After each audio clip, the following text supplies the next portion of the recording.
Olá, queridos! Muito bem, estamos aqui para mais uma aula sobre cativeiros financeiros. E aí, o que é que você está achando destas aulas? Você já identificou algumas coisas aí que você precisa entrar em conserto? Que bom que nós estamos aprendendo para entrar em conserto. Isso é muito, muito, muito importante. Que você tenha um coração disposto a entrar em concerto.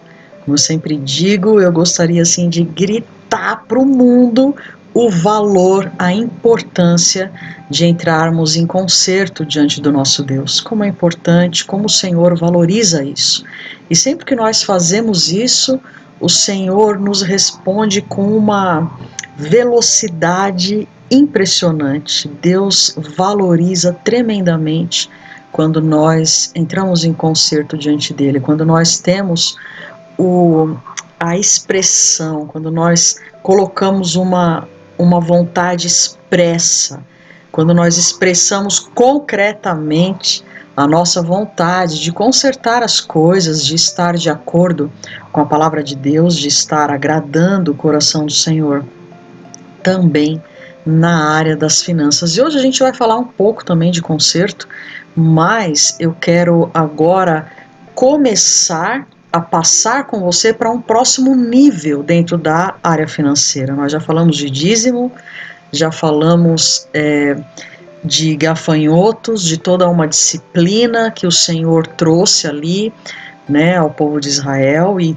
como ele faz com as nossas vidas, porque nós não nascemos em Israel, não sei se você nasceu em Israel, mas eu não tive esse prazer, porém, através de Jesus nós fomos enxertados na videira, nós fomos colocados como povo do Senhor, tal qual Israel. Jesus nos deu a bênção de participar do povo de Deus. Eu disse tal qual, né, mas que você tenha sempre em mente que Israel é a grande primícia do coração de Deus, né? Porém, através de Jesus, nós entramos no meio desse povo e dele também fazemos parte através do sangue do Cordeiro de Deus, Senhor Jesus Cristo. Então, somos muito privilegiados e, assim, da mesma forma que o Senhor tratou o povo de Israel com todo amor, com toda uma disciplina de pai, assim também ele faz conosco, né? Então que você valorize isso, que você tenha em mente e no seu coração essa consciência de que o Senhor nos trata como um Deus forte e poderoso, mas também como um Pai amoroso, cheio de graça, cheio de bondade, cheio de misericórdia e também cheio de correção para corrigir o nosso caminhar para um destino de bênção, para um destino de abundância, de paz, de alegria, de riquezas. É esse o desejo do coração do nosso Pai. Amém? E hoje nós vamos entender, então, o que significa ofertar a este Deus. Que tipo de oferta que Deus procura? Que tipo de oferta que Deus recebe? Que Deus tem por aceitável? Será que todas as ofertas são aceitáveis? Você deve se lembrar que Caim se encheu de ódio por Abel, pelo seu próprio irmão, e chegou a matar, a assassinar o seu próprio irmão, porque a oferta do irmão foi aceita diante de Deus, foi uma oferta aceitável, agradável, e a oferta dele não foi. Por que será que não foi? Né? Então hoje a gente vai começar a entender o que é uma oferta agradável diante do Senhor, qual é a oferta que o Senhor espera de nós, qual é a oferta que Ele procura e que Ele aceita.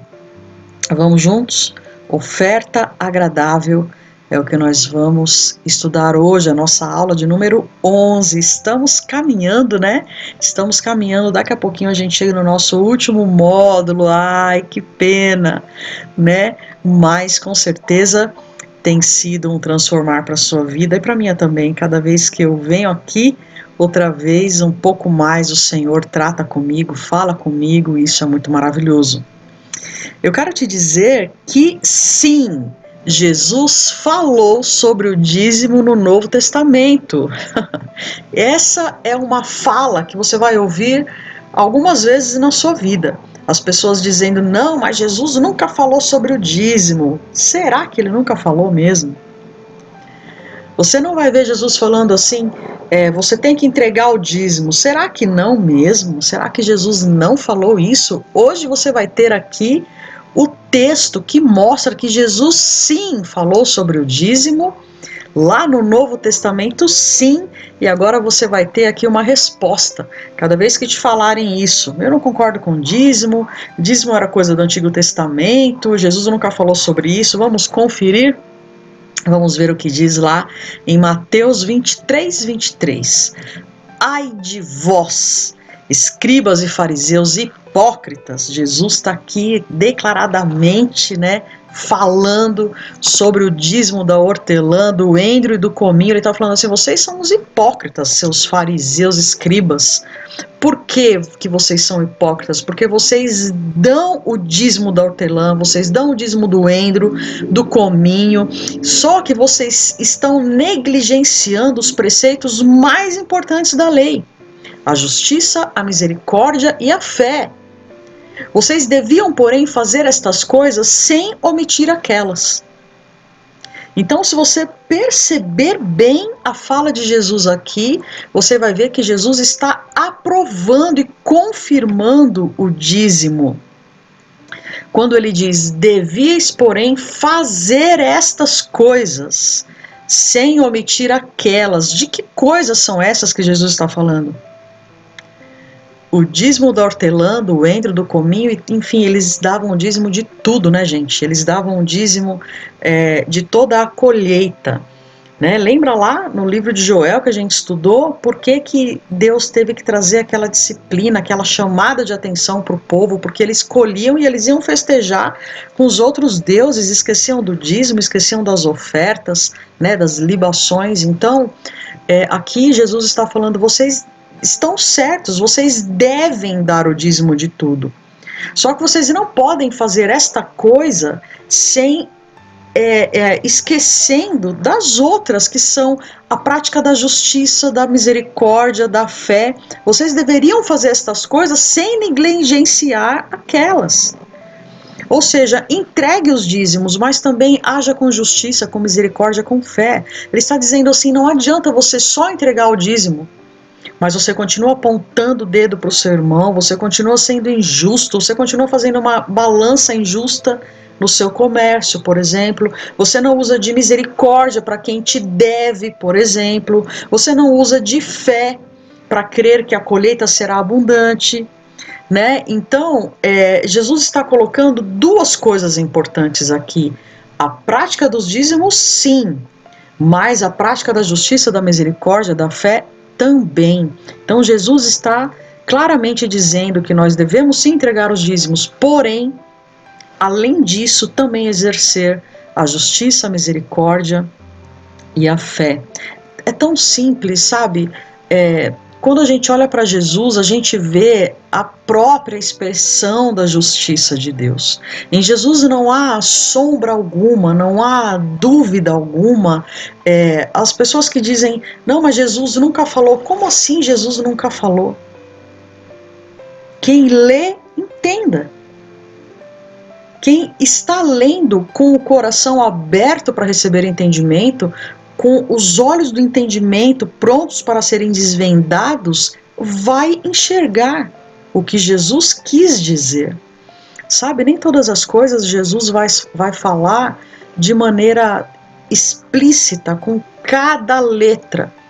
Por quê? Porque não interessa para Jesus que todas as pessoas entendam, só interessa para ele que entenda quem quer realmente entender. É claro que ele ficaria extremamente feliz que todos quisessem entender, mas nem todos querem entender. Quem diz que Jesus nunca falou sobre isso não quer entender, quer desobedecer com certa justificativa. Mas não há justificativa para a desobediência. Não há justificativas para a desobediência. Se você não conhece a palavra, e você pensa assim, mas eu estava no tempo da ignorância, por isso que eu não conhecia. Se você acha que o tempo da ignorância justifica os seus pecados, você está muito enganado.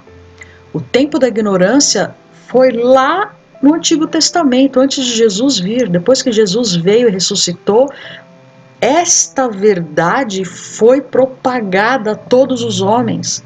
Não há mais tempo de ignorância. Se alguém está na ignorância, está porque quer. Se alguém está na ignorância, está porque permanece na ignorância por vontade própria, não porque a verdade não tenha sido manifesta. A verdade já foi manifestada entre os homens. Jesus Cristo vivo, Filho de Deus que veio, morreu e ressuscitou, ele é a verdade que já foi declarada a todos os homens. Então, quem não quer entender as palavras da verdade através de Jesus é porque não quer a Jesus. E não há justificativa para isso, ok? Fazer estas coisas sem omitir aquelas. Algo verdadeiro no nosso meio. Preste atenção nisso. Achar que porque fazemos algo, já fizemos tudo. Né? Que nem aqueles homens que entregavam o dízimo, então já fiz tudo, então não preciso me preocupar com justiça, com misericórdia, com fé, com amor, com nada disso, porque eu já entreguei o dízimo, já paguei. Não, não é assim. Nós temos uma cultura preguiçosa. Dificilmente nos damos por completo na nossa vida com Deus, na nossa vida em família, nos nossos relacionamentos de maneira geral. A gente acha que a gente já fez algo, a gente já fez, já tá bom, já tá mais que bom. Não, não é assim. Isso é ser medíocre, é ter um pensamento mínimo acerca das coisas, de qualquer coisa que seja no âmbito espiritual, familiar.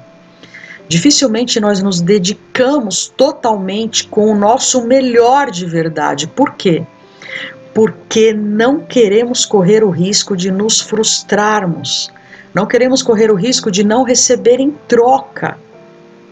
E essa é uma cultura muito mesquinha, é uma cultura, sim, é a cultura da mesquinhez. Deixa eu explicar melhor para você o que eu estou querendo dizer aqui.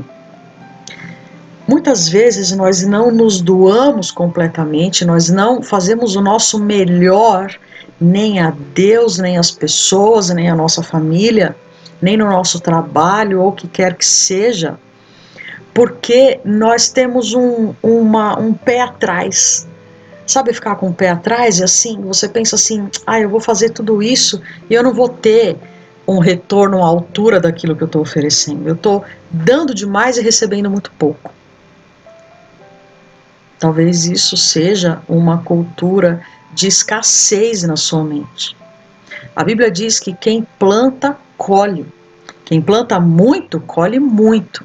Se você está com receio de plantar, se você está plantando pouco, porque você acha que pode te faltar, realmente vai te faltar. Por quê?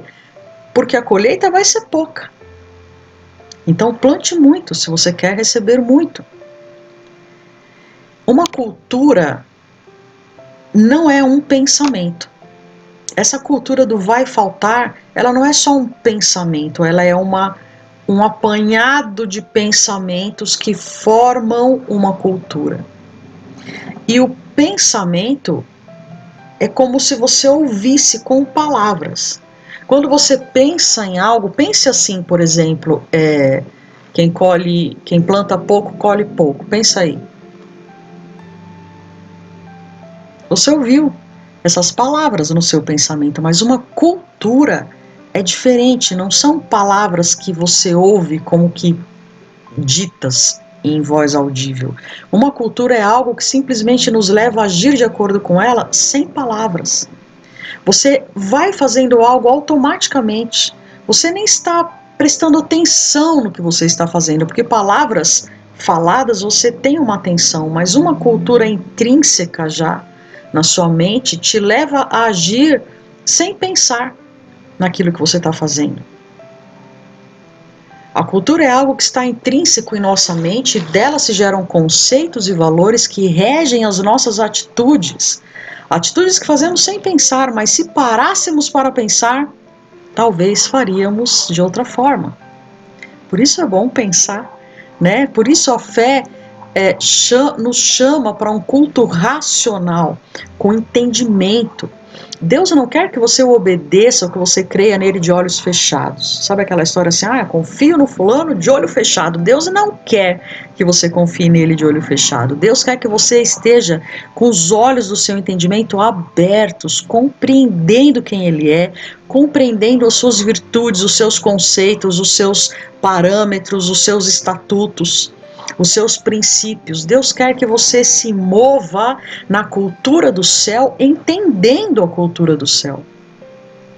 E não simplesmente agindo sem pensar, sem compreender o que Deus está querendo que você faça. Então, nós vivemos numa cultura mesquinha. Nós vivemos num mundo mesquinho. E cada vez mais os interesses do outro têm menos valor. É ou não é?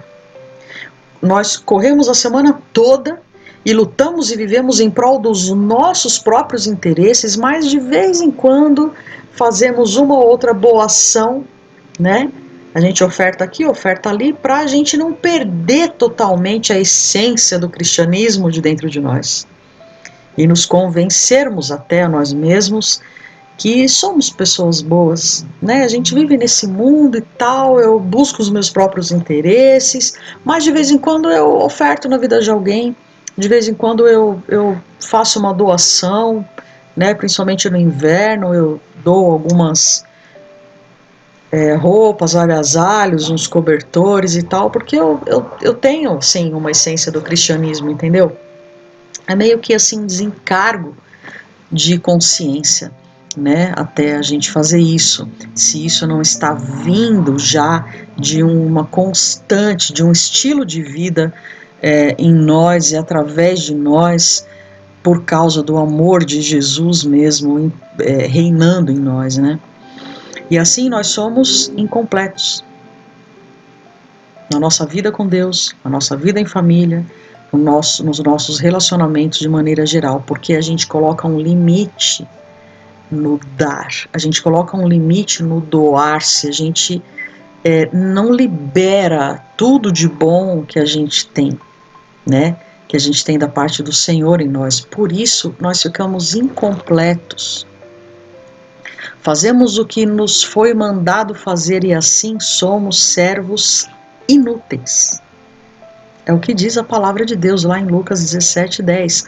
Assim também vós, quando fizerdes tudo o que vos for mandado, dizei, somos servos inúteis, porque fizemos somente o que devíamos fazer. Então, eu disse que eu quero avançar para um novo nível com você, para um novo passo aqui na questão das finanças. Gente, quando nós falamos de dízimos e de ofertas, né, vem na sua mente assim, dízimo eu já sei, é os 10% da minha renda. E as ofertas, uma oferta segundo o meu coração, que eu vou chegar lá na igreja e vou colocar lá. De vez em quando eu posso fazer uma outro tipo de oferta, né? Como eu falei há pouco, doar um agasalho, uma cesta básica, levar o alimento ali para compor a cesta básica, né, na ação social e tudo mais. Mas fazer isto,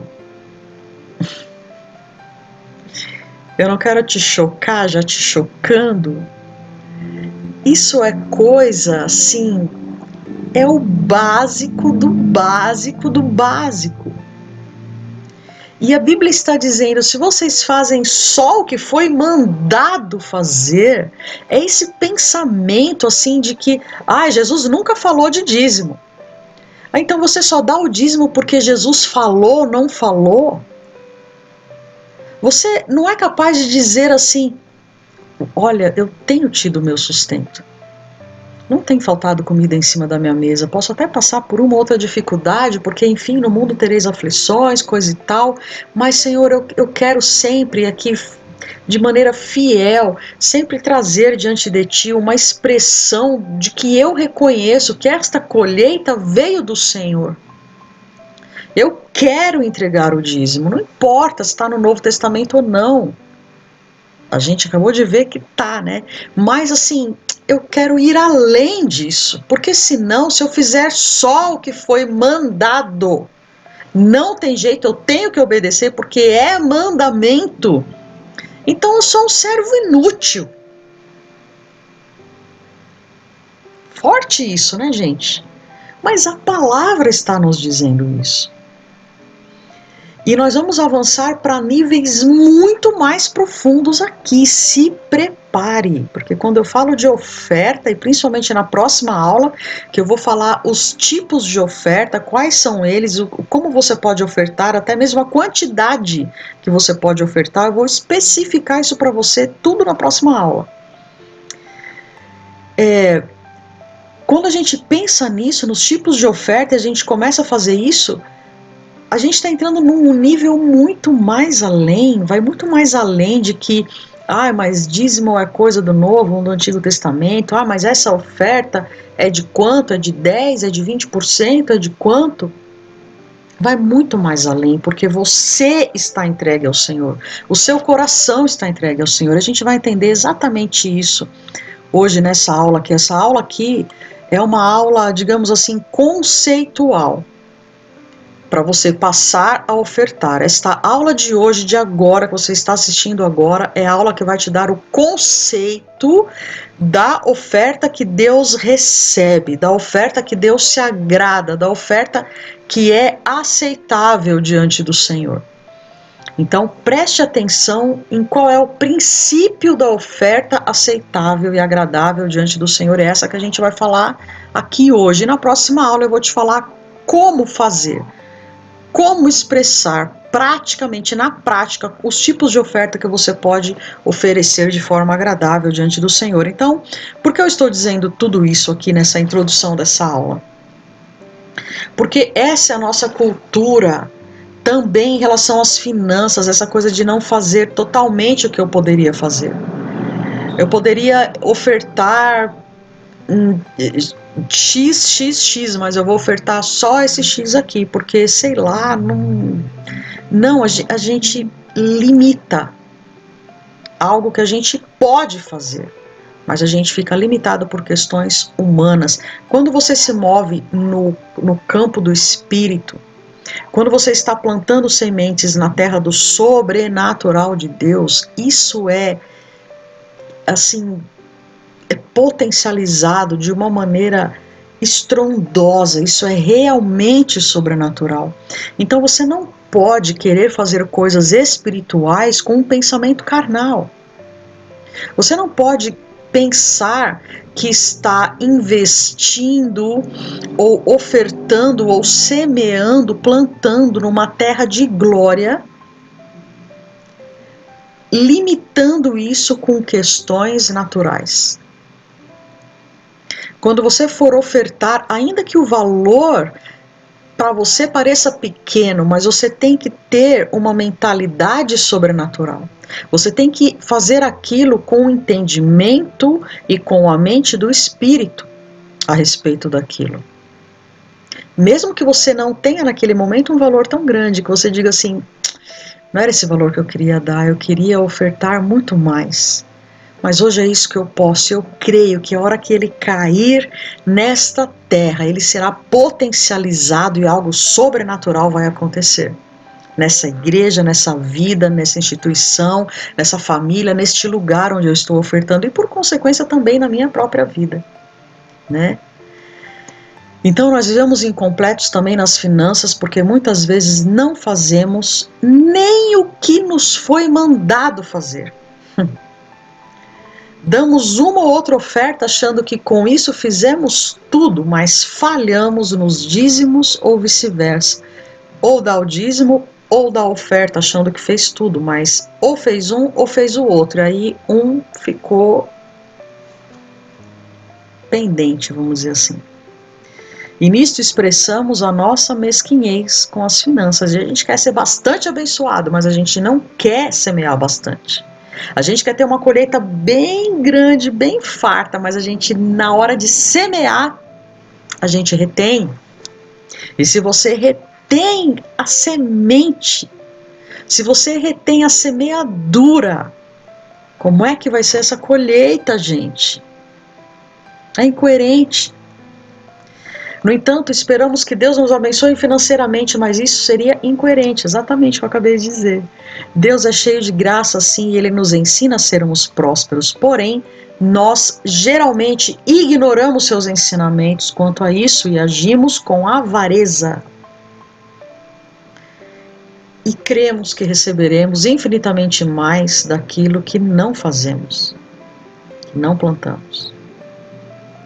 Nós cremos que receberemos infinitamente mais a respeito de algo que nós não fizemos.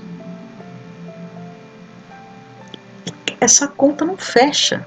Isso é incoerente. Como que você quer receber muito de algo que você nem fez?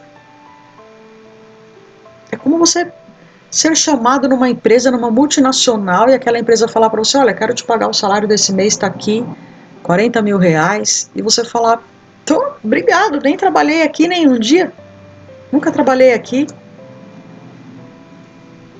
Isso não existe, né? O trabalhador é digno do seu salário. O trabalhador.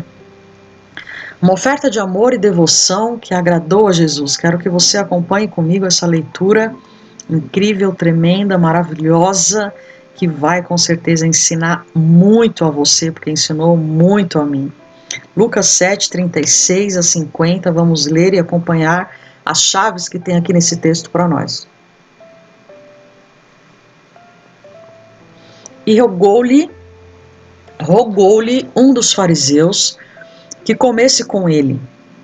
Um dos fariseus convidou Jesus, rogou, pediu, mas falou, Jesus, por favor, vamos almoçar comigo lá na minha casa, né? Vamos lá, queria tanto te receber lá. Jesus falou, tá bom, vai, vamos lá. E entrando em casa do fariseu, Jesus assentou-se à mesa. E eis que uma mulher da cidade, uma pecadora, sabendo que ele estava à mesa na casa do fariseu, levou um vaso de alabastro com unguento, um perfume maravilhoso. Estando por detrás aos seus pés, chorando, começou a regar-lhe os pés com lágrimas e enxugava-lhes com os cabelos da sua cabeça e beijava-lhe os pés e ungia-lhes com o unguento. Olha só que coisa, gente. Quero que você vá acompanhando comigo toda a cena, tá bom? Quero que você entre e mergulhe nessa história comigo, que é incrível, é maravilhosa. Um fariseu, um homem, né, lá do povo, um homem de posição, chamou Jesus, falou, Jesus, vamos almoçar lá em casa? Queria muito que você fosse lá. E Jesus falou, tá bom, vamos lá, vamos almoçar lá. Mas essa mulher pecadora, uma mulher mal vista pelas pessoas, né? A gente vai aqui meio que entender que ela devia ser uma mulher adúltera, ou ela devia ser uma garota de programa, alguma coisa assim. E aí ela fica sabendo que Jesus está lá na casa do tal do fariseu. E aí ela pega um perfume caríssimo, né? Pensa aí num perfume caro, um perfume que você gosta, que você fala assim, ai, queria tanto comprar esse perfume, mas ele é tão caro, mas vale a pena de tão maravilhoso que ele é. Ela pegou este perfume, um vaso de alabastro com unguento, uma especiaria linda, deliciosa, um aroma agradabilíssimo, e ela adentrou na casa do fariseu. E ela chorou aos pés de Jesus, e com aquele perfume, ela ungiu os pés de Jesus. Ela molhou os pés de Jesus com as suas lágrimas, de tanto que ela chorava, e ela secava os pés de Jesus com seus cabelos, e então ela despejou este perfume aos pés, sobre os pés do Mestre, do Senhor Jesus Cristo. Quando o fariseu viu isto, e ela beijava também os pés de Jesus, coisa linda, né? Quando ela foi vista pelo fariseu fazendo isso, o fariseu que tinha convidado Jesus, ele ficou pensando com ele mesmo. Ele falou, pô, não é possível, convidei ele para vir aqui achando que ele é um profeta, né? Mas se ele fosse mesmo um profeta, ele saberia quem é essa mulher, que está tocando nele, está tocando nos pés dele, é uma pecadora essa mulher. Pô, se ele fosse um profeta, ele nem saberia disso. E respondendo Jesus, porque Jesus conhece os nossos pensamentos, conhece tudo que passa no nosso coração, Jesus respondeu aos pensamentos dele e disse, Simão, olha, eu vou te dizer uma coisa. Ele disse, pode falar, mestre. E Jesus contou uma história, falou, olha, um certo credor tinha 2 devedores. Um devia para ele 500 dinheiros e outro devia 50. E não tendo eles como pagar, ele perdoou os 2, tanto que devia 500 quanto que devia 50. Agora me diz você, qual dos 2 você acha que vai amar mais esse credor?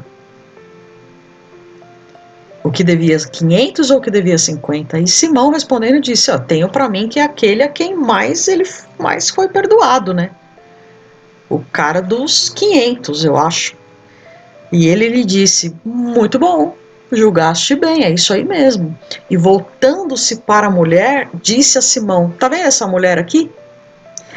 Eu entrei na tua casa, você não me deu água para os meus pés,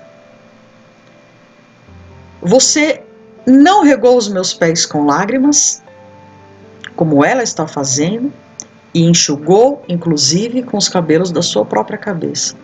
Você não me deu um beijo santo, o ósculo é um beijo, mas esta, desde que entrou, não tem cessado de me beijar os pés. Você não ungiu a minha cabeça com óleo, mas essa aqui ungiu, não foi só a minha cabeça não, ela ungiu os meus pés. Foi nem a minha cabeça, foi os meus pés, sabe com o quê? Com um unguento. Não foi nem com óleo, foi com um perfume caríssimo. Por isso eu te digo, Simão, que os muitos pecados dessa mulher estão sendo perdoados, porque muito amou, mas aquele a quem pouco é perdoado, pouco ama. E disse a ela, os teus pecados te são perdoados. E os que estavam à mesa começaram a dizer entre si, quem é este que até perdoa os pecados?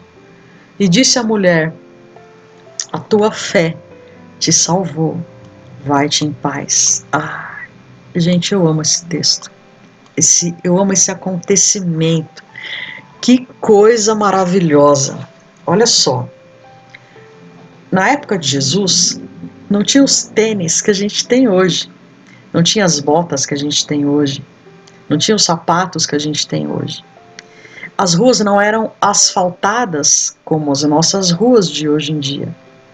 Então, era de costume, era de bom tom, era assim, de uma certa educação, as pessoas quando chegavam em casa, chegavam da rua, lavar os pés. Por quê? Porque eles também não tinham as mesas como nós temos hoje, nem as cadeiras que nós temos hoje, eles comiam próximos ao chão. E as ruas eram de terra. Então, os pés eram lavados antes de se assentar à mesa. Porque estavam sujos. A gente chega hoje, a gente lava as mãos na hora das refeições, né, antes das refeições, mas naquela época não se lavava só as mãos, se lavava os pés também. Porém, quando Jesus adentra a casa de Simão, ele não tem a cordialidade sequer de oferecer uma bacia com água para Jesus lavar os pés, e muito menos ainda dele mesmo lavar os pés de Jesus. Porém, esta mulher chamada de pecadora, ela lava os pés de Jesus com as próprias lágrimas, não tendo toalhas felpudas, ela os enxuga com os próprios cabelos e ela unge os pés de Jesus com um perfume do melhor. Ela entrega tudo a Jesus. Ela ama Jesus. Ela expressa o seu amor através das suas lágrimas, através da oferta do seu perfume. Ela não se importa se aquilo era caro ou não. De fato, ela separou sim o melhor. Ela deu o melhor que ela tinha. Era uma mulher considerada pecadora, mal vista pela sociedade. No entanto, ela tinha algo de valor, e aquilo que ela tinha de valor foi o que ela ofertou a Jesus. E esta foi uma oferta agradável a ele. Sabe, você talvez possa pensar assim: eu não tenho nada de bom para ofertar a Jesus. Eu não tenho posses e riquezas, as minhas ofertas são sempre pequenas. Eu gostaria de ofertar R$1.000, mas eu nunca ofertei nem R$100. Quem me dera ofertar R$100? Talvez você pense isso. Mas sabe, aquele homem, aquele fariseu, era um homem bem conceituado na cidade. No entanto, ele sequer ofereceu a Jesus uma cordialidade, uma educação. Eu não sei se ele chamou Jesus ali por algum interesse. Eu digo até que provavelmente. Mas, seja como for, Jesus conhecia as intenções do coração dele. E a cena, a situação foi tão forte ali na entrega daquela mulher e da forma como ela foi julgada, que Jesus falou: quer saber de uma coisa? Você não me deu um beijo quando eu cheguei aqui, você não me deu um ósculo, o ósculo santo, um beijo na face, você não me cumprimentou com um ósculo, você não deu água para eu me lavar antes de me assentar à mesa, você não ungiu minha cabeça. E essa mulher, ela se derramou aos meus pés. E é esta a oferta que me agrada. Ela é uma pecadora sim, mas quer saber de uma coisa? Ela está perdoada, porque eu enxergo o coração dela e também enxergo o seu. E ela entregou tudo que ela podia entregar. Ela não me pediu nada, ela não sabia nem como me pedir perdão. As suas lágrimas fizeram isso por ela. Sabe, gente, uma coisa que eu fico assim, maravilhada, isso a gente vai falar um pouco nos cativeiros sexuais, né? É que essa mulher, ela fez uma lama, uma meleca ali nos pés de Jesus. Porque imagine você, Jesus andando o dia todo, né? Jesus andando para lá e para cá, subindo no monte, descendo, e pisa na praia, pisa na areia, pisa na terra. Estava de sandália, mas imagina como que os pés dele ficavam, né?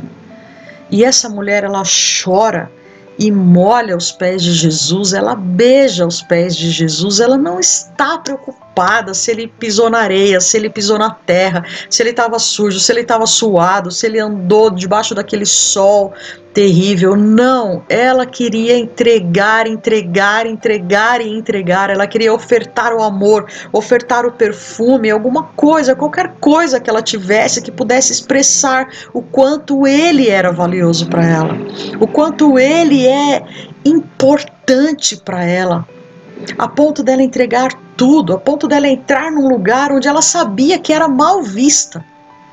Mas ela foi, não importa, eu não quero nem saber, eu quero me entregar, eu quero me entregar, eu quero entregar a minha adoração.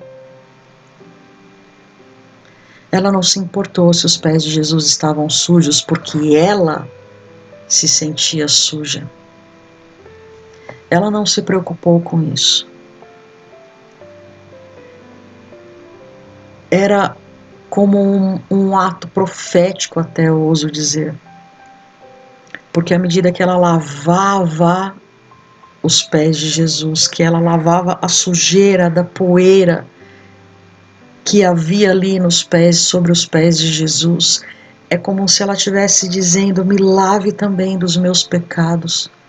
É como se aquele ato, gente, o ato daquela mulher com Jesus, me toca demais, porque ela, ao mesmo tempo que pedia perdão, também agradecia.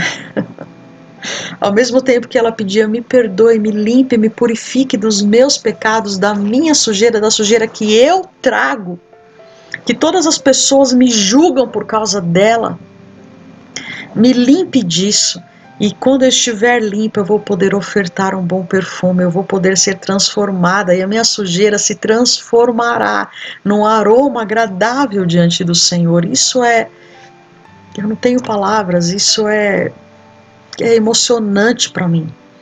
É muito maravilhoso. E Jesus enxergou isso. Jesus discerniu isso com toda a clareza, com toda a perfeição, assim como discerniu também o que estava no coração daquele homem, de Simão. E Jesus diz a ela, olha, você muito está sendo perdoada. Ele diz para Simão, ela está sendo muito perdoada. Por isso ela está derramando muito também, ela está entregando o melhor. Quem foi muito perdoado, muito ama. Quem recebeu muita graça, entrega com facilidade o seu melhor. E foi isso que aquela mulher fez ali aos pés de Jesus, sobre os pés de Jesus. Isso é muito maravilhoso. Espero que Simão tenha entendido, né? Tenha aprendido a lição. Vamos ver mais uma oferta de amor e devoção que agradou a Jesus. Que você possa compreender o conceito da oferta que nós estamos falando aqui. Eu estou passando para você, depois a gente vai falar dos tipos de oferta, mas todos os tipos de oferta que a gente vai falar não terão efeito algum se forem feitos sem o princípio da oferta, que é a entrega do que está dentro, que é o intento do coração ou o próprio coração. Marcos 14, 3, 9. Estando ele em Betânia, sentado à mesa em casa de Simão, o leproso, veio uma mulher que trazia um vaso de alabastro com unguento de nardo puro, de muito preço, e quebrando o vaso, lhe derramou sobre a cabeça. E alguns houve que em si mesmos se indignaram e disseram, para que se fez esse desperdício de unguento? Porque podia vender-se por mais de 300 dinheiros e dá-los aos pobres, e bramavam contra ela. Jesus, porém, disse, deixai-a, por que a molestais? Ela fez-me boa obra, porque sempre tendes os pobres convosco, pode ficar tranquilo. E podeis fazer-lhes bem quando quiserdes, mas a mim nem sempre me tendes. Esta mulher fez o que podia, e digo mais, né? Antecipou-se a ungir o meu corpo para a sepultura. Em verdade vos digo que em todas as partes do mundo onde este evangelho for pregado, também o que ela fez será contado para sua memória. Uau! Aqui é assim, quando você começa a ler, você fala assim, peraí, acho que ele está falando da mesma mulher, né? Vamos ver lá, a Marcos 14, né? E aqui a gente leu em Lucas 7, né? E aqui, olha só, Jesus estava na casa do fariseu chamado Simão, né? E aqui também a gente vê que ele estava em Betânia, sentado à mesa, na casa de Simão o leproso, inclusive. Né? Será que é só coincidência? Será que esse fariseu também era um leproso? Né?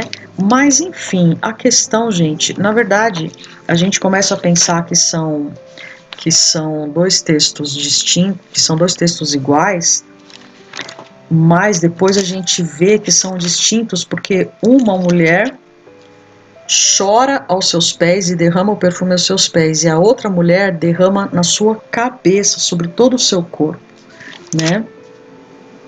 Deixa eu ver aqui, Lucas 7,36.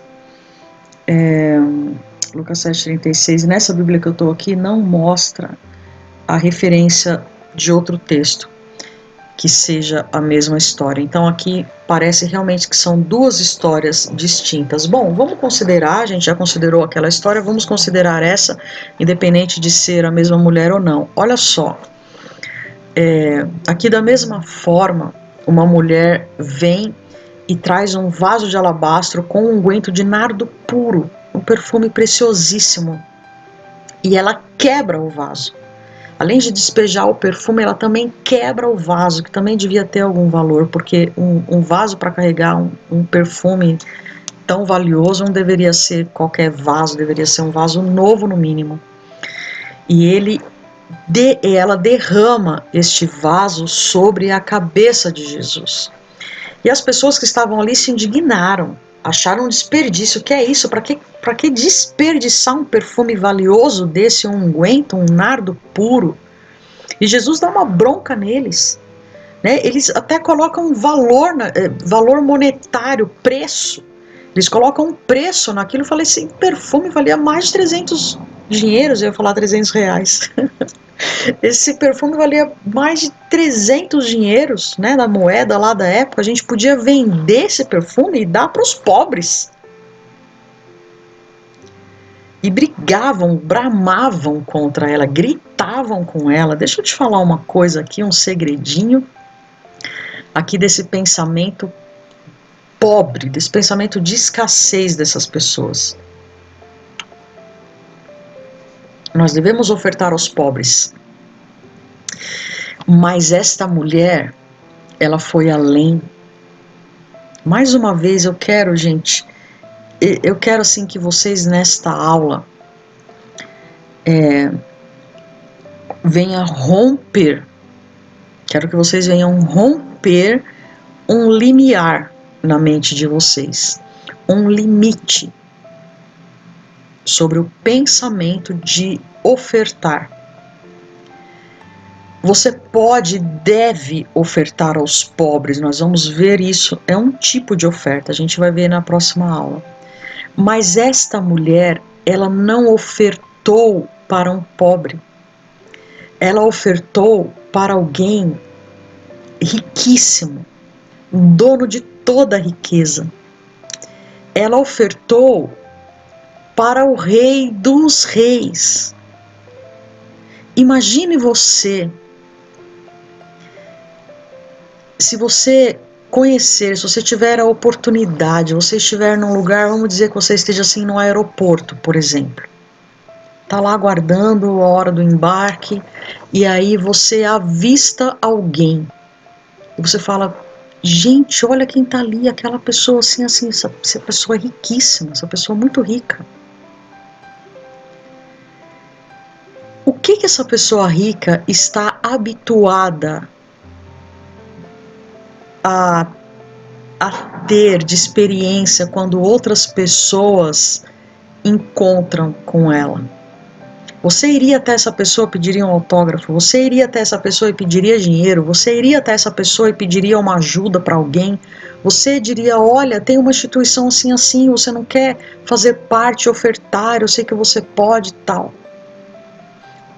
Ou você teria uma atitude completamente diferente. Você chegaria para essa pessoa e diria assim, eu tenho um desejo de ofertar na sua vida, você me permite fazer uma oferta? Para você entregaria um valor para aquela pessoa, um cheque, um presente. Talvez você pense assim, a pessoa é rica, a pessoa já tem tudo. Mas se você fosse ali numa loja ali do aeroporto e comprasse algo muito especial, não sei, um livro,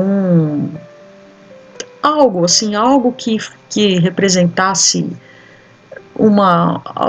algum valor, algo carinhoso, um bichinho de pelúcia, sei lá, e você chegasse com toda a humildade e dissesse, você aceita esse presente meu? Eu admiro muito você, gostaria de te ofertar um presente. Uau! Qual seria a reação dessa pessoa?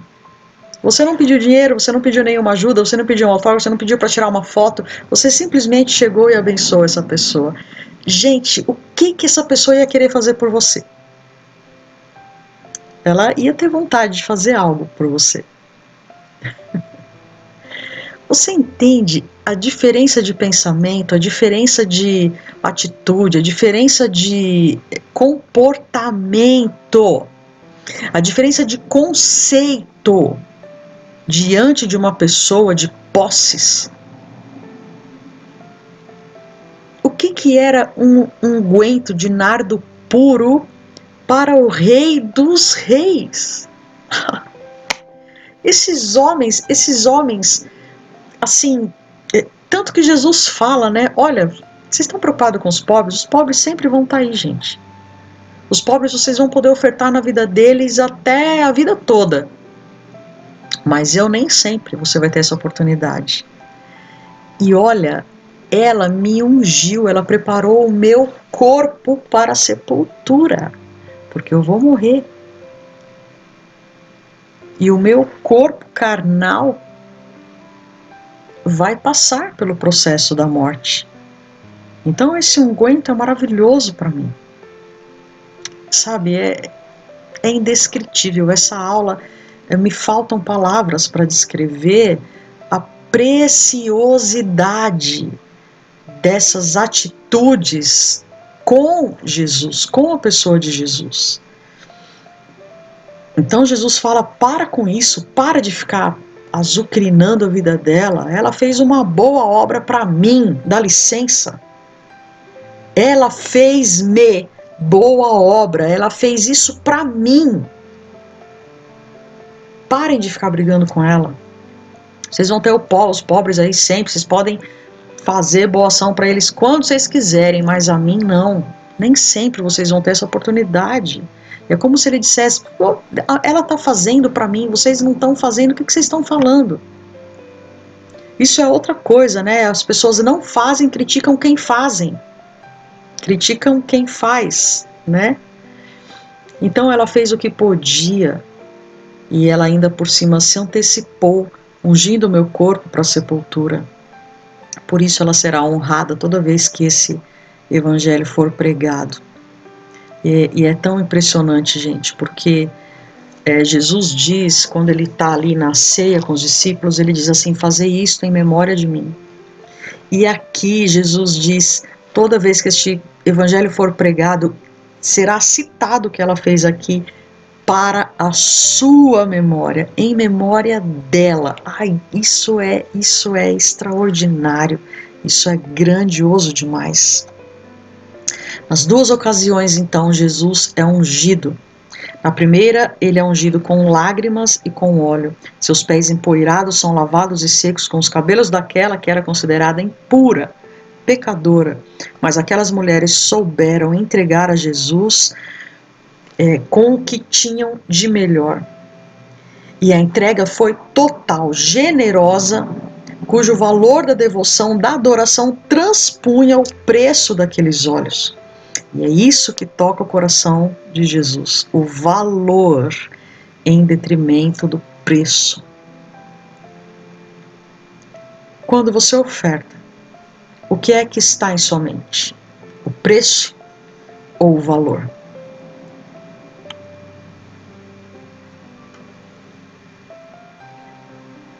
Na mente de Judas estava o preço ao invés do valor. Vamos ver o que aconteceu em seguida, depois que Judas aceitou aquelas 30 moedas de prata e fez tudo o que fez. Marcos 14, 10 e 11 conta que Judas Iscariotes, um dos 12, foi ter com os principais dos sacerdotes para lhe entregar, lhe devolver aquele dinheiro. E eles, ouvindo-o, folgaram e prometeram dar-lhe dinheiro e buscava como o entregaria em ocasião oportuna. Aliás, desculpem, aqui ele foi negociar, né? Ele foi negociar com aqueles homens, os principais dos sacerdotes, para entregar a Jesus para eles. E eles negociaram e prometeram dar dinheiro a Judas, porque ele passou a buscar como entregaria Jesus em uma ocasião oportuna. Mas quando Judas viu a Jesus crucificado, ele entendeu o valor daquele homem. Ele viu o Filho de Deus.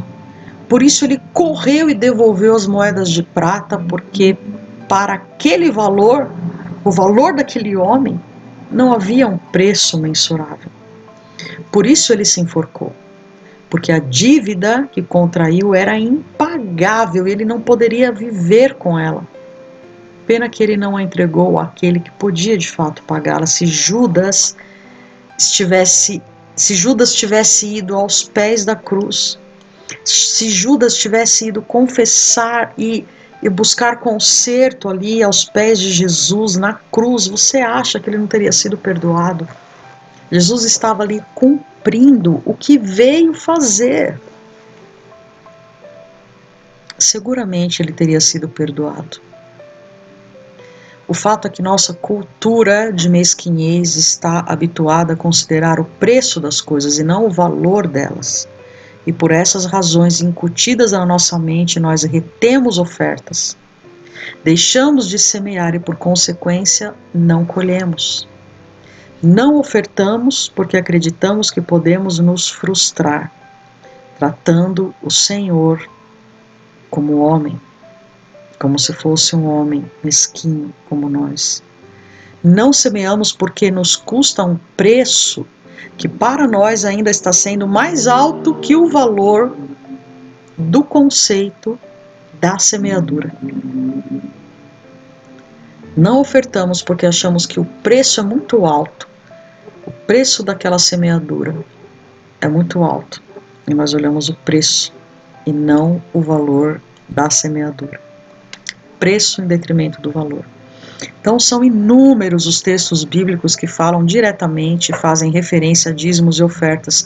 O YouTube está repleto de pregações a este respeito. Mas o que adiantaria discorrê-los aqui se nossa mente está cativa à mesquinhez? Precisamos renunciar à cultura da mesquinhez, da escassez, da miséria, do pouco, do vai faltar. Você já reparou como que você ora na hora das refeições, se é que você ora? Como é que nós oramos? Nós dizemos assim: Senhor, te dou graças por este alimento e te peço que nunca venha nos faltar. É verdade ou não é? Sendo que a Bíblia diz: nunca vi um justo passar fome, ou sua descendência mendigar o pão. A gente sabe que não vai nos faltar o pão na nossa mesa, mas a gente ora dizendo que nunca venha nos faltar. Por quê?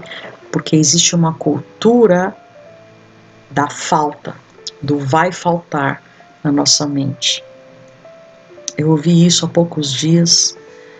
Quem falou isso foi o pastor Juscelio de Souza, um querido do coração. E eu choquei quando eu ouvi ele dizendo isso. Falei, realmente, eu oro assim. E eu nunca mais orei assim, pelo contrário. Hoje eu dou graças pelo alimento que eu estou comendo e dou graças pelo alimento que eu sei que nunca vai faltar. Nós precisamos mudar verdadeiramente a nossa mente, a nossa maneira, os conceitos da nossa cultura a respeito de finanças, de sustento, a respeito do nosso Pai do céu. Deus nos entregou o que tinha de mais precioso, de incomensurável valor. Deus nos entregou Jesus. Jesus, por sua vez, compartilhou conosco o Pai, que era só dele. Jesus deixou de ser o unigênito, o único Filho de Deus, para ser o primogênito, o primeiro de milhares de irmãos. E de bônus, ainda ganhamos o Espírito Santo. Então, olha a generosidade do Senhor para conosco. Mas quando vamos ofertar, nós não nos lembramos disso. Porque consideramos a quantia, a cifra, o preço daquela nota. E por causa disso, perdemos todos os outros bônus que poderíamos receber através da semeadura. Eu estudei muito para essa aula. Eu orei, eu jejuei, eu passei horas pensando e buscando do Senhor o que eu deveria trazer aqui. E em meio a tantas informações suficientes para fazer um seminário de uma semana só a respeito de finanças, o Senhor me levou ao mesmo lugar onde se encontram os outros cativeiros. A nossa mente. O grande campo de batalha da nossa vida, a nossa mente. Enquanto nossa mente não estiver de fato governada por Jesus Cristo, não seremos livres, e muito menos abundantes. Se Leviatã, que é o principado do orgulho, da soberba, ou Mamon, que é o principado das riquezas terrenas, enquanto eles estiverem assentando no trono da nossa mente, não haverá como Jesus reinar. Nós precisamos nos encher de humildade e também nos encher dos tesouros dos céus, juntar riquezas nos céus, pensar nas coisas lá do alto, onde a traça não corrói, onde os ladrões não roubam. Nós precisamos mudar o governo da nossa mente em relação a finanças. Então, o meu papel aqui não é pregar sobre finanças para você. O meu papel aqui é abrir os cativeiros que estão trancando a nossa mente a respeito das finanças. Por isso eu digo, nós não vamos colher se não semearmos. Não vamos prosperar sendo mesquinhos. Isso não combina. Mesquinhez e prosperidade são duas coisas opostas entre si. Não andam juntas. É uma questão de valor. O valor de dar, o valor de doar, o valor de semear. Quando aquelas mulheres derramaram seus perfumes sobre Jesus, elas não queriam nada em troca. Elas estavam completamente rendidas à entrega. Elas queriam entregar de todo o coração. E é este o ponto central das ofertas. A entrega, não é a entrega, a nota que você está pondo ali, mas é o coração que você está pondo ali. Quando temos uma cultura de troca, nós não ofertamos, nós negociamos. Forte, né? É muito diferente. Eu não quero negociar com o Senhor. Lembra que a gente não pode fazer barganha com Deus? Não tem como. Então, eu não quero ter uma cultura de troca, de negociação. Eu quero ter uma cultura de entrega, porque Ele já entregou tudo para mim primeiro. Ele se entregou por mim. E mesmo sabendo que ninguém vence Deus em dar, nós limitamos o que vamos semear. Isso porque nós estamos moldados e conformados à cultura do prejuízo, de levar vantagem sobre o outro, e por isso a Bíblia nos diz que só somos transformados quando renovamos o nosso entendimento e não aceitamos ficar moldados às deformidades deste mundo. Este é o primeiro passo para transformarmos a nossa vida e as nossas finanças, deixar que o Senhor nos transporte da cultura do mundo para a cultura do céu.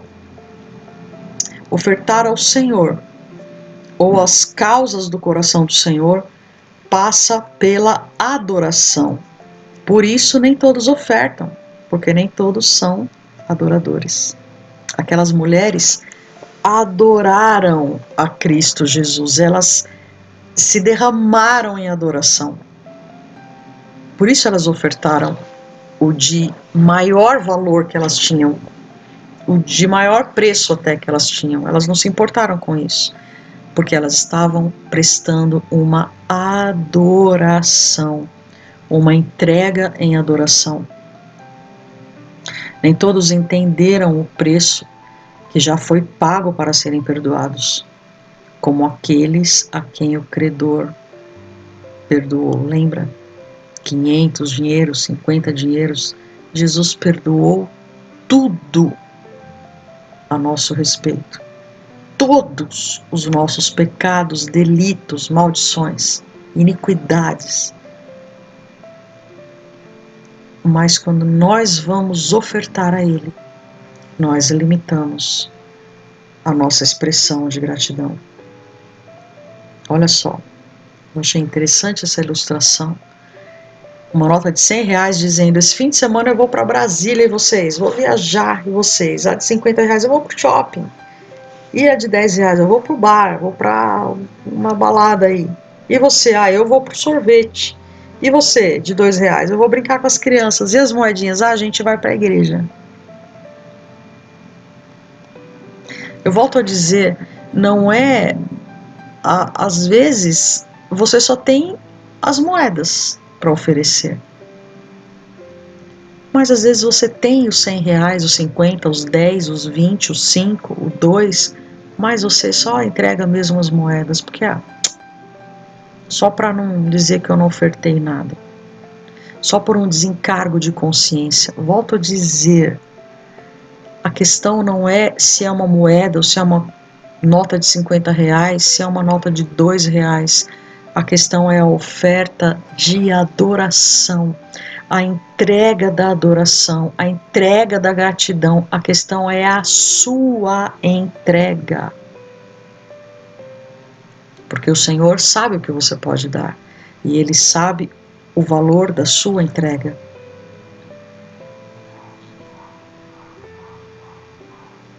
Com a mente liberta, então, vamos a alguns passos práticos aqui. Conceitos que nos levam à saída dos cativeiros financeiros. Não se pode colher sem ter plantado antes. Não dá para esperar ter algum rendimento sem que se tenha investido antes. Então, Deus está nos ensinando a investir porque isso é o que gera rendimentos financeiros. Qualquer grande empreendedor sabe disso. Qualquer grande milionário foi antes um grande investidor. Deus quer expandir a nossa mente no assunto das finanças. Ele quer nos promover de pedintes a investidores, de famintos a semeadores. Ele quer que deixemos de ser aquela pessoa que precisa de ajuda para ser aquela pessoa que oferece ajuda. Com uma mente pequena e fechada, eu não vou alcançar lugares grandes e espaçosos. Eu preciso abrir os espaços na minha mente. Deus está quebrando os paradigmas da nossa mente nesses dias acerca dos assuntos financeiros. Aquele que crer e plantar vai desfrutar da colheita daquilo que creu e que plantou. E quem não crer e não semear vai apenas contemplar aqueles que creram, plantaram e colheram. Então perceba que não adianta só você crer, você precisa plantar. Se você quer dinheiro, plante dinheiro. Deus está interessado em transformar as nossas vidas, mas precisamos entender que bênção é condicional. Bênção é condicional. Salvação é dom gratuito de Deus, mas colheita financeira é fruto de plantio. Efésios 2:8 diz, porque pela graça sois salvos por meio da fé, e isto não vem de vós. Isto é dom de Deus, é um presente gratuito. Deus deu a salvação e ponto final. Você não precisa pagar nada por isso, você não faz nada por isso, você só crê e recebe. Isso é graça. Pela graça sois salvos, por um favor que você nem merecia. Agora, a bênção, Deuteronômio 28, 1:3, deixa claro que é condicional. E será que, se ouvires a voz do Senhor teu Deus, tendo cuidado de guardar todos os seus mandamentos que eu hoje te ordeno, o Senhor teu Deus te exaltará sobre todas as nações da terra, e todas essas bênçãos virão sobre ti, te alcançarão. Quando ouvires a voz do Senhor teu Deus, bendito serás na cidade, bendito serás no campo. Então isso é o que, gente? Isso é obediência. Esta bênção que te alcançará na cidade, no campo, ela te alcançará quando você ouvir a voz do Senhor, quando você obedecer aos seus mandamentos. Amém? Então, salvação é atitude de Deus. E ser abençoado é nossa atitude. Salvação dependeu somente do Senhor fazer por nós. E bênção depende de nós, do que nós vamos fazer, se nós vamos ouvir e obedecer. Porque salvação é dom gratuito, mas bênção é condicional. Precisamos entender isso de uma vez por todas. Não, Deus vai me abençoar. Você está fazendo o que para ser abençoado? Existe uma ação necessária. É nesse ponto que eu entendo que a primeira coisa que eu preciso reconhecer na minha vida financeira é que eu nunca investi nela. Você investe na sua vida financeira? Como? Quanto? Ora, como posso esperar ter uma boa estabilidade financeira para o meu futuro se eu não faço dica de nada no meu presente? Ah, mas eu não faço porque eu não tenho possibilidades para fazer. Então, isso mostra que eu também não fiz nada no meu passado e por isso não tenho sementes no meu presente para que eu possa semear hoje e colher lá no futuro. Eu preciso me arrepender disso, preciso pedir perdão ao Senhor sobre isso. Sim, porque se eu estou esperando colher algo que eu não plantei, eu estou ignorando a lei da semeadura que o Senhor estabeleceu e deixou clara na sua palavra. Como eu digo, a lei mais poderosa do universo, né? A lei da semeadura. Tudo que o homem plantar, isso também colherá. Mas se eu estou querendo colher sem plantar, eu não estou agindo com justiça. Eu estou querendo ludibriar uma lei que o Senhor estabeleceu. Por isso eu preciso pedir perdão ao Senhor. E eu preciso me conscientizar disso, me arrepender disso, entrar em conserto em relação a isso. Me arrepender e entrar em conserto nisso é passar a agir, a fazer investimentos. O primeiro investimento que eu devo fazer é orar pela minha vida financeira. Mas isso não é pecado? Gente, ainda tem gente que pensa que não deve orar sobre dinheiro. Por que você deve orar sobre a sua saúde física e não sobre dinheiro? Sobre a sua saúde financeira. Sobretudo nós devemos orar. Isso não é pecado não, gente. Nós precisamos buscar a sabedoria de Deus para lidar com o nosso dinheiro, uma sabedoria administrativo-financeira. O segundo investimento que devo fazer é investir, plantar, semear, principalmente no âmbito espiritual. Mas se tiver muito dinheiro, tiver que guardar, faça aplicações rentáveis, faça planos financeiros inteligentes a curto e longo prazo. Peça aconselhamento de pessoas que entendem da área financeira, que prosperam, que te indiquem onde você deve investir, como você deve fazer.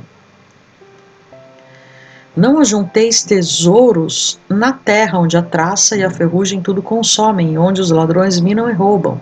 Mas ajuntai tesouros no céu, onde nem a traça nem a ferrugem consomem, onde os ladrões não minam nem roubam. Por quê? Onde estiver o vosso tesouro, aí estará também o vosso coração. Então, o que esse versículo quer dizer? É que eu tenho que gastar tudo, não posso juntar nada, não posso ter nenhum investimento. Não é isso que esse versículo está dizendo. Se você tem muitas riquezas, você precisa ter esse dinheiro em algum lugar. Você precisa investir esse dinheiro em algum lugar, guardá-lo num lugar seguro. Enquanto ele está guardado, ele está rendendo mais. E você vai investir no reino. O seu coração não está naquele dinheiro. O seu amor está no reino e você usa essas riquezas para o reino, para a sua vida, para a sua família. Porque onde está o vosso tesouro, ali está o seu coração. Você pode ser rico e o seu coração não está nas riquezas. O seu tesouro está no Senhor. Então, o dinheiro não é a raiz de todos os males. O amor ao dinheiro é a raiz de todos os males. Determinarás tu algum negócio e ser-te-á firme e a luz brilhará em teus caminhos, diz Jó 22, 28. E outra tradução diz: se planejas alguma coisa, isso te sairá bem, a luz brilhará em seus caminhos. Então, se você tem um dinheiro, planeje o que você vai fazer com esse dinheiro. Tenha uma planilha financeira, um lugar onde você vai colocar lá, mês a mês, entrou tanto esse mês, eu tirei tanto pro dízimo, para essas ofertas, para o mercado, para a conta de luz, para a conta da internet, para isso, para aquilo, ficou um saldo de tanto. Esse saldo aqui eu vou investir em tal lugar, eu vou guardar ali naquele investimento para render mais, para juntar com mais um saldo do mês que vem, para render mais ainda. E assim você vai multiplicando os talentos, os dinheiros que o Senhor, o teu Senhor, está te proporcionando, está te dando. Porque Deus dá semente ao que semeia. Observe a sua planilha. Por que não está sobrando aquele saldo? Por que aquilo está terminando no vermelho? Por que eu estou devendo? Será que eu estou gastando mais do que eu ganho? Será que o que eu estou trabalhando não me traz o que eu preciso de retorno financeiro? Porque será que eu não gosto do que eu faço? Será que eu estou na área errada? Qual foi o dom, o talento que Deus me deu para trabalhar, para gerar riquezas? Porque a Bíblia também diz que Deus é quem nos dá poder para adquirirmos riquezas. Como eu disse, são inúmeros os versículos. Né? Se eu for colocar todos aqui, eu vou fazer 5 horas de uma aula só. Mas são inúmeros. O Senhor nos dá poder para adquirir riquezas. Então, se nós não estamos adquirindo, o que é que está errado? Como eu sempre digo, o erro não está no Senhor, está em mim. Ou em você, está em nós. Então, vamos ter um momento de parar e pensar a respeito disso. Vamos ver o ciclo da abundância aqui, rapidinho, olha só. Dar, investir, é um passo que vai gerar algo. O dar vai gerar o receber.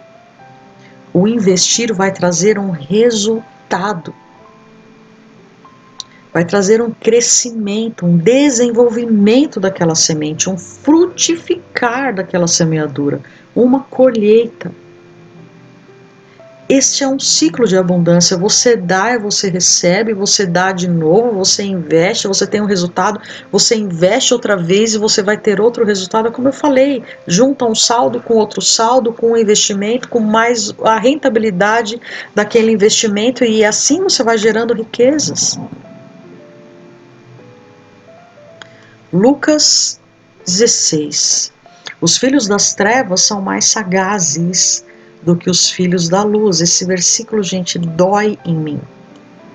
É uma verdade. Nós não pensamos em dinheiro, nós pensamos que Deus vai fazer tudo por nós. Que Deus vai me abençoar. Bênção é condicional. O Senhor te deu um lugar para viver. Quando você chegou à terra, quando você nasceu, você tinha um lugar para dormir, você tinha uma comida, um leite materno, um seio, você tinha um sustento. Quando Adão e Eva chegaram na terra, já tinha um jardim com frutífero ao extremo. Um jardim extremamente abundante. E aí, o que foi feito disso? Os filhos das trevas são mais sagazes, porque eles pegam o que eles receberam e multiplicam. Mas os filhos da luz não, eles acham que esse jardim vai durar para sempre, eu não preciso fazer nada, estou aqui tranquilo na minha rede, tomando minha água de coco, esperando que mais bênçãos brotem do nada, sem ser plantadas. Eu estou infringindo uma lei, que é a lei da semeadura. Os filhos deste mundo sabem fazer o dinheiro girar, sabem investir alto, eles não têm medo de investir, eles investem sem dó. Eles não têm medo de arriscar, mas os filhos da luz têm medo de não receberem troca, demonstrando que não conhecem o seu Senhor. Jesus disse isso se referindo à administração de finanças. de emprego e de dívidas. Você pode ler o capítulo todo de Lucas 16, que você vai ver o contexto deste versículo que os filhos das trevas são mais sagazes que os filhos da luz. Jesus estava falando de dinheiro, de administração financeira. Você escolheria ser o necessitado ao invés do abastado, ao invés do semeador? Saiba que isso não depende de Deus, depende de você. 2 Coríntios 9, 5 a 15, vamos acompanhar. Por isso achei que era preciso pedir aos irmãos que fossem antes de mim para preparar a oferta que vocês prometeram. E assim, quando eu chegar aí, Paulo está falando numa carta aos Coríntios. Quando eu chegar aí, que esta oferta, ela já estará pronta. E todos ficarão sabendo que vocês deram ofertas porque quiseram, e não porque foram obrigados. Lembrem disso, quem planta pouco, colhe pouco. Quem planta muito, colhe muito. Que cada um dê a sua oferta conforme resolveu no seu coração, não com tristeza nem por obrigação, pois Deus ama quem dá com alegria. E Deus pode dar muito mais do que vocês precisam para que vocês tenham sempre tudo o que necessitam e ainda mais do que o necessário para fazerem todo tipo de boas obras. Como dizem as Escrituras Sagradas, Ele dá generosamente aos pobres e a sua bondade dura para sempre. E Deus, que dá semente para semear e pão para comer, também dará a vocês todas as sementes que vocês precisam. Ele fará com que elas cresçam e deem uma grande colheita como resultado da generosidade de vocês. Ele fará com que vocês sejam sempre ricos, para que possam dar com generosidade. Vejam, gente, aqui todo momento que Paulo está falando das ofertas e das riquezas, da generosidade, ele está falando para que vocês façam boas obras, para que vocês continuem dando com generosidade. E assim muitos agradecerão a Deus a oferta que vocês estão mandando por meio de nós. Por isso que vocês fazem, porque isso que vocês fazem não somente ajuda o povo de Deus que está necessitado, mas também faz com que eles façam muitas orações de gratidão a Deus. Olha que espetacular isso. Eles darão glória a Deus, pois esse serviço que vocês estão prestando mostra a eles como vocês são dedicados ao Evangelho de Cristo, que vocês aceitam e seguem. E eles também darão glória a Deus pela oferta generosa que vocês estão dando a eles e a todos os outros. E eles orarão com muito carinho por vocês, por causa do imenso amor que Deus tem mostrado a vocês. Agradeçamos a Deus o presente que Ele nos dá, um presente que palavras não podem descrever. O presente de ofertar. O presente de ofertar a missionários. Quando você oferta a missionários, que é o que Paulo está falando aqui, você ganha intercessores, né? Os missionários passam a orar por você. Os missionários estão dando glória a Deus pela sua vida. Pensa o poder que isso tem, gente, no mundo espiritual sobre você. Paulo aqui alerta para que quem contribui ofereça sua bênção e não contribua por extorsão. Ele ainda orienta que não façam nada por necessidade ou por tristeza, uma vez que Deus ama quem dá com alegria. Isso ele fala sabendo que quem dá troca a necessidade por fartura, troca a tristeza por alegria. Perceba o mistério ali das palavras de Paulo.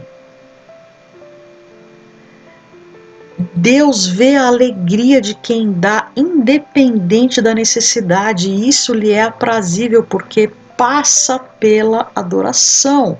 Como nós vimos, é uma oferta de adoração. Quem semeia com mesquinhez mostra a obrigação e não a alegria. Colherá pouco, naturalmente. Mas nós não queremos fazer nada natural, nós queremos fazer algo sobrenatural. Esse é o segredo. Mas quem semeia muito terá fartura, até para fazer do necessitado um semeador. Porque somos abençoados para também abençoar. Isto é gerar uma nova cultura na mente, uma cultura de generosidade, de bênção, de abundância, de prosperidade. Lembra que eu falei que você pode ofertar a um homem rico? E se você ofertar para um homem pobre? Você pode estar semeando, você pode estar fertilizando a terra daquele homem, trazendo uma semente de bênção, de prosperidade para a vida dele. Dinheiro chama dinheiro, já ouviu falar essa frase? Dinheiro precisa girar, dinheiro debaixo do colchão não rende, fica ultrapassado. Se queremos abrir a mão para receber, primeiro precisamos abrir a mão para dar. Repare nos versículos 10 e 11. Aquele que oferta a semente ao que semeia e pão ao que tem fome, também vos suprirá e multiplicará a semente e fará desenvolver os frutos da vossa fidelidade. Sereis enriquecidos em todas as áreas de vossas vidas, a fim de que possais ser generosos em qualquer ocasião e por nosso intermédio a vossa boa vontade resulte em ações de graças a Deus. É aqui que escolhemos quem queremos ser, se o necessitado ou o semeador. Ao necessitado basta o pão, que mata a fome, pronto, acabou. Ao semeador não basta só o pão. Ele deseja sementes para semear e colher e semear e girar o ciclo da abundância. Repare no versículo. Semente ao que semeia e pão ao que tem fome. Então, ao que semeia, mais semente. E só o que tem fome, está interessado só em matar sua própria fome, só o pão já basta. Não precisa tanta coisa. Deu para entender, gente? O necessitado tem pão, mas o semeador tem variedades de frutos. Ele tem além do pão que é necessário para matar a sua fome. Então poderíamos, como eu disse, fazer um seminário de uma semana aqui, só para falar de bênçãos abundantes financeiras à luz da Bíblia. Mas hoje, uma coisa só nos está proposta: mudar a cultura que estava instalada na nossa mente. Nós precisamos deixar que o Espírito Santo, a palavra de Deus, transporte a nossa mente do império das trevas, de um mundo terreno limitado, para o reino da luz, para o reino do Filho do seu amor, um reino de abundância, um reino de bênção verdadeiramente. Olha só o ciclo que está nos versículos 10 e 11. Aquele que oferta a semente ao que semeia e pão ao que tem fome, também vos suprirá e multiplicará a semente e fará desenvolver os frutos da vossa fidelidade. Serei enriquecidos em todas, está dizendo, todas as áreas de vossas vidas, a fim de que possais ser generosos em qualquer ocasião, em qualquer ocasião. Mas o mundo está numa crise, o governo mudou, está acontecendo uma pandemia, em qualquer ocasião você pode ser generoso. Por quê? Porque você está abençoado, você está enriquecido em todas as áreas das vossas vidas. Isso rende ao Senhor ações de graças. Por que rende ações de graças? Por causa do fruto da sua fidelidade. Quando você oferta na vida de alguém, aquela pessoa rende graças ao Senhor por causa da sua vida, por causa da sua oferta. E isso é um ciclo que traz mais bênção na sua vida, mais enriquecimento na sua vida, em todas as áreas da sua vida. Isso acontece com quem rompeu a mesquinhez, com quem rompeu essa mentalidade terrena e entendeu o sobrenatural de Deus e como ele funciona. Sementes girando geram riquezas. Sementes girando e gerando riquezas. Semente é o que semeia, desenvolve os frutos da fidelidade, e aí mais sementes ainda é o que semeia. Ele semeia de novo, desenvolve os frutos, nesses frutos tem mais sementes, e ele semeia outra vez, tem outros frutos que vêm carregados de sementes, e ele semeia de novo, e é um ciclo de riqueza. E a generosidade na semeadura. Ele é enriquecido, ele semeia com generosidade, e essa semeadura rende graças a Deus. E tudo isso daqui é um ciclo que vai gerando e gerando mais riquezas. Ele vai para o mundo espiritual, volta para a terra, vai para o mundo espiritual, volta para a terra. Ele gira sementes nos céus e na terra, ele oferta ao necessitado, que gera graças a Deus, e aquilo abençoa as sementes que ele recebe de novo, e ele planta outra vez e gera mais frutos, e ele oferta de novo e mais graças são dadas, e isso é um girar de riquezas. Tremendo, né, gente? A maior oferta, a maior e melhor oferta foi Deus quem deu, e não há como vencer o Senhor em dar. Ele deu o seu próprio Filho, porque Deus amou o mundo de tal maneira que deu o seu Filho unigênito, para que todo aquele que nele crê não pereça, mas tenha a vida eterna. João 3,16. Glórias sejam dadas ao nome do nosso Deus, ao nosso Jesus, que a si mesmo se ofertou por nós. Ele foi a oferta, o sacrifício perfeito, agradável, aceitável, aprazível diante de Deus. Ele é a oferta pelo nosso pecado. O castigo que nos traz a paz estava sobre ele. Ele foi sacrificado como um cordeiro mudo. Foi ao matadouro sem dizer uma palavra de reclamação. Ele verdadeiramente entregou a sua própria vida por mim e por você. E eu quero aqui, para encerrar esta aula, deixar mais uma palavra para você a respeito da oferta de remissão. As pessoas têm usado esse termo sobre oferta de remissão. Vamos ver o que significa, vamos ler aqui rapidamente, para a gente encerrar essa aula, a história de Zaqueu, que você deve conhecer, está lá em Lucas 19, de 1 a 10, e diz assim: Jesus entrou em Jericó, estava atravessando a cidade, morava ali um homem rico, chamado Zaqueu, que era chefe dos cobradores de impostos. Pensa como ele devia ser querido, né, gente? Ele estava tentando ver quem era Jesus, mas não podia por causa da multidão, pois Zaqueu era muito baixinho.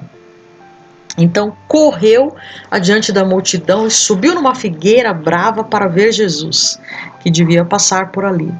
Quando Jesus chegou àquele lugar, olhou para cima e disse a Zaqueu: Zaqueu, desce depressa, pois hoje eu preciso ficar na sua casa. Zaqueu desceu depressa e o recebeu na sua casa com muita alegria. Todos os que viram isso começaram a resmungar. Sempre tem os que vão resmungar, os que vão xingar, os que vão falar mal, os que vão criticar, os que vão dizer que está errado, né? E eles começaram a resmungar dizendo: esse homem foi se hospedar na casa de um pecador. Também consideravam Zaqueu um pecador, porque ele cobrava impostos e ele, dava umas cobradas a mais. Ele roubava mesmo o povo. Zaqueu se levantou e disse ao Senhor: escute, Senhor, eu vou dar a metade dos meus bens aos pobres. E se roubei alguém, vou devolver 4 vezes mais. Aqui ele está dizendo: se eu roubei alguém, pela atitude das pessoas, ele roubava, né? Mas ele está dizendo, olha, se eu roubei, eu vou devolver 4 vezes mais. 4 vezes mais. Então Jesus disse, hoje a salvação entrou nesta casa, pois este homem também é descendente de Abraão, porque o Filho do Homem veio buscar e salvar quem está perdido. Aleluia! Que linda a história de Zaqueu, tem tanta coisa para a gente falar sobre essa história, mas eu quero falar com você sobre indenização. Zaqueu está devolvendo 4 vezes mais a quem foi roubado por ele. E isso é muito interessante. Quando vamos à justiça requerer algo que nos roubaram, é de costume não requerer apenas o valor roubado, mais as correções monetárias, mas também se usa solicitar uma indenização pelo roubo. É ou não é, gente? Então, por que não fazemos isso também em favor de nós mesmos quando fizermos uma oferta de remissão? Zaqueu entendeu isso no seu espírito após seu encontro com Jesus. Ele não queria só não dever mais nada a ninguém, mas ele queria como que indenizar aquelas pessoas pelo mal que eles tinham feito, e isso é aprazível para Jesus. Entenda, Zaqueu, ele passa de ser uma pessoa desonesta para ser uma pessoa generosa. Primeiro ele diz que daria metade dos seus bens aos pobres. Olha que oferta incrível que Zaqueu está dispensando aqui. E aí ele ainda diz assim, se eu roubei alguém, eu vou devolver o que eu roubei 4 vezes mais. Eu vou indenizar essas pessoas. E Zaqueu não fez isso para ser salvo. Zaqueu fez isso porque foi salvo. E a declaração de Jesus é uma constatação do fruto da conversão de Zaqueu. Jesus não disse que por ter feito este concerto é que ele recebeu a salvação. Não, fica claro que Zaqueu, tendo encontrado Jesus, recebido Jesus na sua casa, converteu seu coração a Jesus, e como expressão desta conversão, ele começa a fazer concertos na sua vida. E onde ele tinha problemas na sua vida? Na área financeira. E aí, é aí que ele começa a consertar a sua vida. Então aqui ele está fazendo uma oferta de remissão. Remissão significa perdão. Agora, eu quero deixar algo muito, muito claro aqui. Nós podemos fazer ofertas de remissão, nós até devemos fazer. Se você for lá ao livro de Levíticos, você vai ver que Deus Deus mesmo instituiu para cada tipo de pecado um tipo de oferta de remissão, né? Quantas cabeças de gado, quantas galinhas, quantas pombas, dependendo de cada tipo de pecado tinha um tipo de oferta de remissão. Naquela época, isso também gerava o perdão. Agora que nós estamos pós-Jesus, depois de Cristo, a oferta pelo nosso pecado já foi feita com o sangue do Cordeiro de Deus, o Senhor Jesus Cristo. Então não necessitamos mais trazer sangue de animais para o sacrifício, trazer animais para serem sacrificados, derramarem o seu sangue em favor dos nossos pecados, porque Jesus Cristo já fez isso e isso é suficiente para toda a humanidade, de uma vez por todas. O sangue de Jesus nos perdoa e nos lava dos nossos pecados. Porém, se você entender o conceito das ofertas de remissão, você vai perceber que isto é agradável diante do Senhor. O que Zaqueu fez agradou muito o coração de Jesus ali. Jesus ficou muito feliz, foi uma alegria para Jesus ver Zaqueu fazendo aquilo. Olha, Jesus, se eu roubei alguém, eu vou devolver 4 vezes mais, eu quero ofertar, eu sou um homem rico, eu quero dar metade da minha riqueza para os pobres. Deve ter sido algo extraordinário, gente, deve ter sido demais mesmo. Então, assim, veja bem, se você usou o seu dinheiro no passado para financiar coisas desprezíveis diante do Senhor, pecados, iniquidades, eu vou ser mais clara. Se você era uma pessoa viciada em jogos de azar, você, sei lá, jogava no bicho, ou então ia em cassinos, se você pagou abortos, você pagou um aborto que você fez, ou você pagou um aborto quando a sua namorada engravidou, ou não era seu filho, mas você pagou para uma amiga abortar, este dinheiro, ele foi entregue no altar de Mamon. Ele foi entregue num altar de iniquidade. Os demônios tiveram acesso àquele dinheiro, os demônios usaram daquele dinheiro. Existe nas mãos de demônios um direito legal para roubarem você, para agirem na sua vida financeira. Se você fez qualquer coisa desonesta, pecaminosa com a sua renda, com o seu dinheiro, se você comprou coisas para sacrifícios de sangue em outras religiões,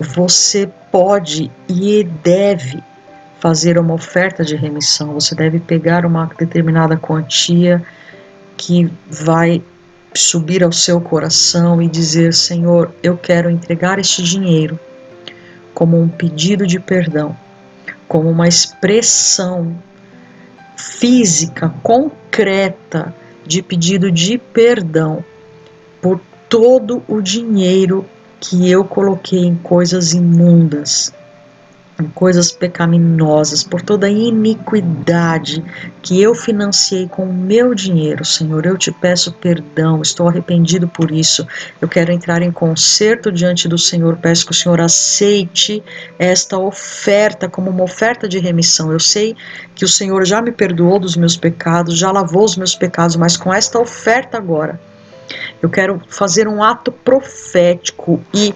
retirar dos altares de Mamon o meu dinheiro. Tudo aquilo que eu entreguei nas mãos de Satanás, nas mãos de Mamon, nas mãos de demônios, todo o acesso que eu dei a demônios para mexerem na minha vida financeira, eu quero retirar agora, eu quero selar isto com esta oferta e entregar esta oferta no altar do Senhor. Amém, queridos? Então, a oferta de remissão não é para o perdão dos seus pecados, de quando houve aquele aborto, de quando houve aquele sacrifício para um ritual maligno, não. Daquele dinheiro, quando você foi num bingo, num sei lá onde que você gastou o seu dinheiro de forma ilícita. O perdão por você ter feito essas coisas, o sangue de Jesus te dá, não é pagando um dinheiro que você vai ter esse perdão. Agora, a remissão da sua vida financeira, retirar a sua vida financeira de altares de iniquidade, isso sim você pode selar no mundo espiritual, diante do Senhor e diante de demônios, para resgatar a sua vida financeira e consagrá-la ao senhorio de Cristo. É uma oferta específica, com um propósito de conserto. Amém? Que o Senhor te direcione nisso. No meu livro, O Poder da Aceleração Sobrenatural, eu conto o meu testemunho de uma oferta de remissão que eu precisei fazer. O Senhor me conduziu a isso de forma muito clara, específica. O Senhor me ensinou isso na prática e foi algo assim estrondoso. Quando eu entreguei aquela oferta, foi numa quinta-feira à noite, na sexta-feira de manhã, tudo se abriu e aceleradamente foi um romper incrível na minha vida. Eu indico para você poder ler e ter esse testemunho como um aprendizado também na sua vida. Amém? Que Deus te abençoe. Esse é o fim desta aula.